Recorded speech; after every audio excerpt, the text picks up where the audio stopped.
Olá pessoal, estou aqui novamente na quarta videoaula. Nessa videoaula temos como assunto o exemplo de aplicação em Java Django. A aplicação de exemplo é um sistema de controle de pedidos. As entidades deste sistema, que é um sistema bem básico aqui no nosso exemplo, são cliente, tem ID, nome, endereço, telefone, entidade produto, produto tem ID, nome, preço, pedido, que armazena o ID ou código do pedido, o código do cliente, o total do pedido e a data e hora que o pedido foi efetuado, e uma tabela, uma relação de relacionamento, uma relação de relações, que é uma tabela de N para N, entre pedido e produto, que tem o código do registro, o código do produto, a quantidade de produto que foi pedida, o valor total do pedido e o ID do pedido. O valor total do pedido do produto, né? Então, agora vamos configurar a conexão com o banco de dados. A conexão com o banco de dados, ela é configurada no diretório raiz da aplicação. Então, vamos criar um arquivo chamado database.properties. Esse é um padrão.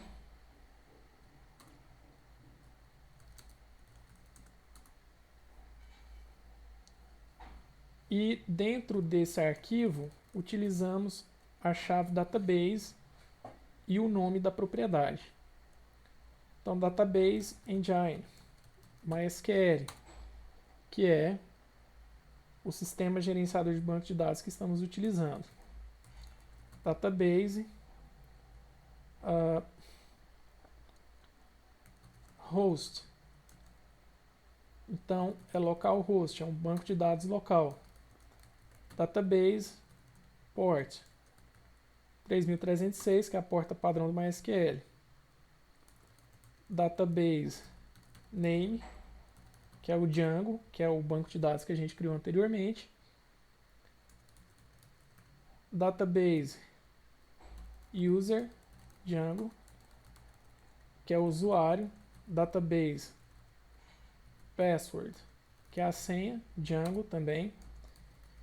E tem uma opção aqui chamada database.options.auto-commit, que vai ser falsa. Commit, galera, é a confirmação de uma operação no banco de dados, para quem não sabe. E essa operação, via de regra, tem que ser uma transação, ou seja, é um conjunto de operações enxergado como uma só operação. Por exemplo, a transferência de fundos entre contas bancárias. Ou tudo ocorre bem ou nada ocorre. Então, é o princípio da atomicidade. A operação não pode ser divisível. Ela não pode ocorrer pela metade. Vou salvar aqui o arquivo de configuração. Agora eu vou criar a classe cliente, que é a nossa primeira entidade aqui, do exemplo.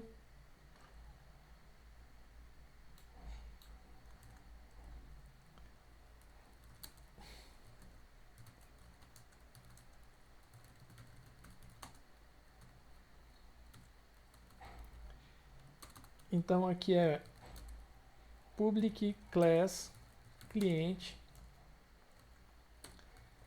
extends model. Então a classe cliente estende o modelo.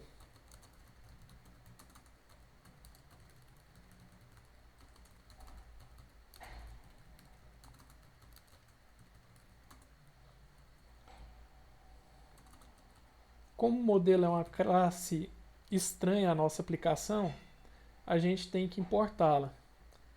Mas lembre-se que não temos ainda o jar do framework em nosso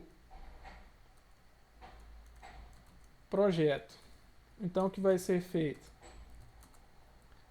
Vamos copiar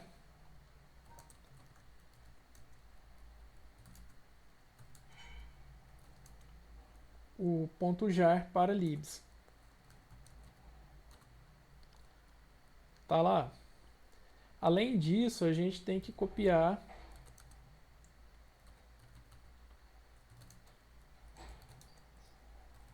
o driver do MySQL.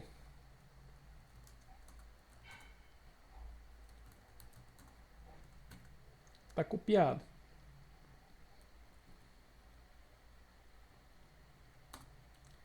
Então aqui import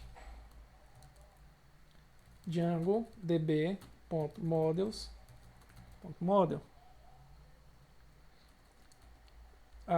Tem que ser declarado primeiro o pacote da classe, que é o app.models. Seria algo semelhante aos módulos do Python.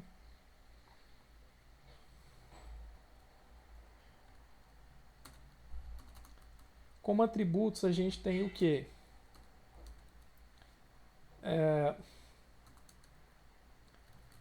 O ID, só que o ID, assim como no RM do Django, ele não necessita ser informado. Ele é criado automaticamente com uma chave primária e autoincrementa. Então vamos criar private string nome, private string endereço e private string telefone, que são campos que são atributos que vão armazenar um texto. Vamos efetuar aqui o mapeamento para a tabela. Então é um char field, mapeamento para uma coluna na tabela, um campo na tabela. Char field, o comprimento máximo, max length, desse campo será de 50. Ele é único, false. Por padrão, o valor de único é false. Estou aqui colocando como exemplo. Required também por padrão tem um valor, que é true, assim como no RM do Django. Required é o que? Campo obrigatório. O preenchimento é obrigatório. E aqui a gente pode informar um comentário para a coluna. Então, coluna que armazena o nome do cliente. Beleza, existe comentário para coluna e também comentário para tabela. Algo que eu esqueci de falar aqui foi que é possível utilizar a anotação table para configurar algumas características da tabela que vai ser criada. Por exemplo, por padrão, o framework ele cria a tabela no banco de dados utilizando o nome da classe de modelo em letras minúsculas e acrescido de S. Então, cliente seria classe cliente, tabela, o mapeamento seria feito assim, tabela clientes. No caso da classe país, por exemplo, essa convenção não funcionaria, ficaria país. Então, para resolver isso, table, name, uma vez que se utilize essa anotação, é necessário sempre informar o nome da tabela. Então aqui no caso eu vou utilizar só para mostrar o exemplo. No caso aqui ele ia mapear direitinho, mas eu vou colocar um exemplo aqui com a anotação table. Então nome clientes, char7, UTF-8, engine, INO-DB e o comentário da tabela. Tabela que armazena os clientes. Ok. Vamos terminar aqui o mapeamento dos atributos. Max length 70. Como unique e required já tem os valores padrão, então eu não vou informar. Comentário. Coluna que armazena o endereço do cliente.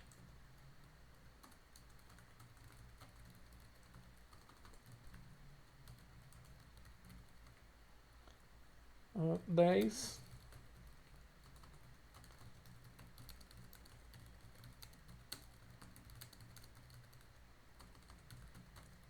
Coluna que armazena o telefone do cliente. Como Charfield é uma classe estranha à aplicação, então import Django DB annotations e table também é. Então annotations table import Django DB annotations fields char field. Agora declarando o construtor padrão que não recebe parâmetros e declarando um outro construtor aqui que vai receber parâmetros. Receber o nome, o endereço e o telefone do cliente. Então o atributo nome recebe o valor do parâmetro nome, o atributo endereço recebe o valor do parâmetro endereço e o atributo telefone recebe o valor do parâmetro telefone. Aqui vem os métodos que retornam o valor do atributo da instância, ou os métodos com os quais a gente consulta o estado do objeto. Então, public string get nome. Esse padrão de get e set no Java é um padrão um pouco chato. Para quem conhece as propriedades no Python, sabe que a utilização de propriedades é algo bem prático e bem legal. Então, para emular as propriedades do Python, utilize isso aqui, esse padrão.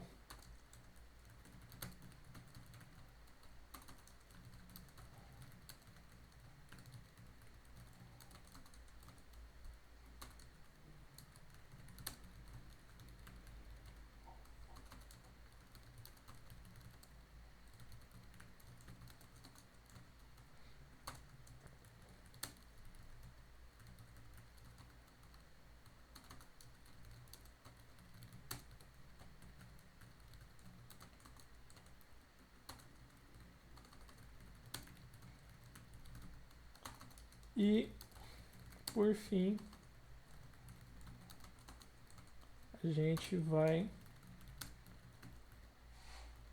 começar aqui os setters. Então, os setters são para definir o valor do atributo. Então, set nome, string nome. O atributo nome recebe o valor do parâmetro nome. Utilizando um padrão um pouco mais flexível,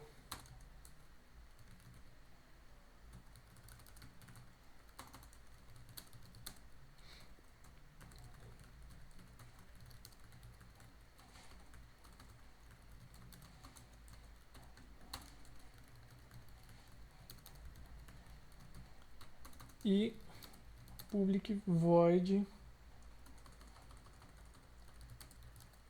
endereço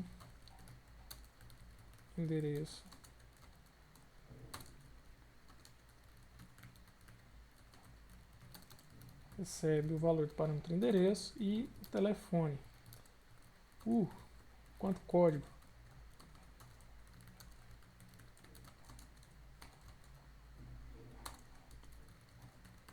Telefone recebe telefone e eu estou fazendo esses gets e sets aqui só para manter o padrão do Java.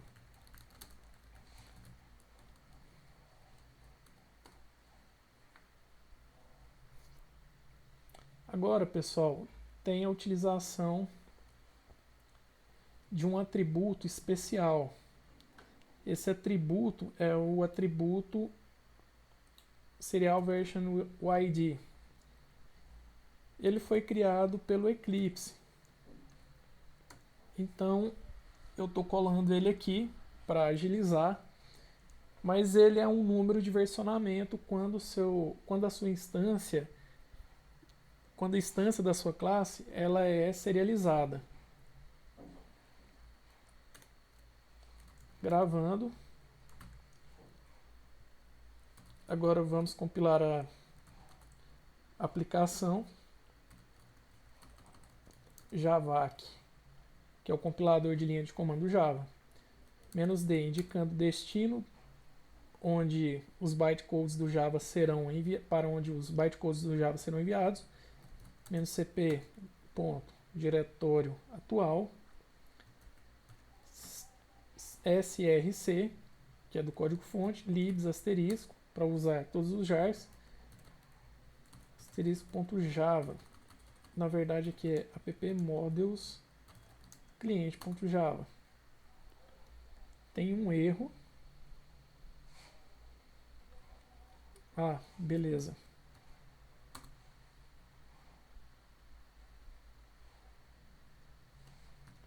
É isso aqui, pessoal.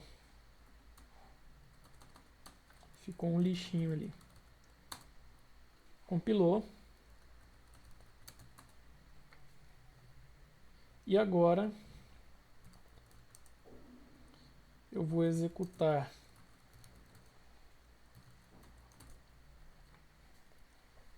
a classe do framework. Eu vou executar o framework para realizar o mapeamento.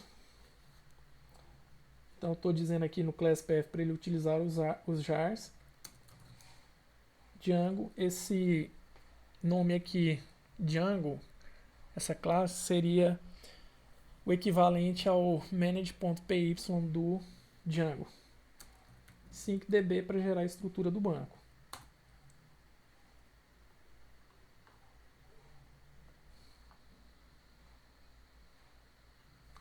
Acesso negado.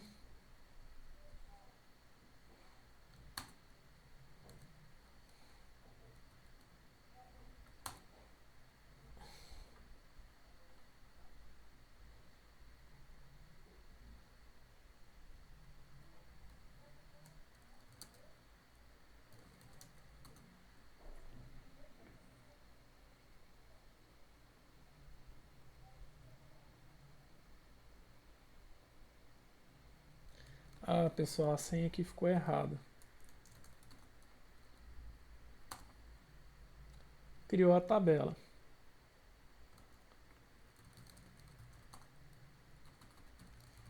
Vou repetir aqui.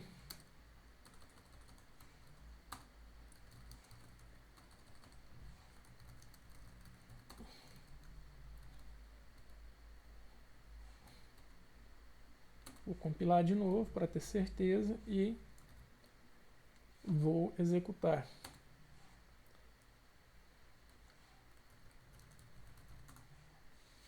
Gerou a tabela e, como foi definido,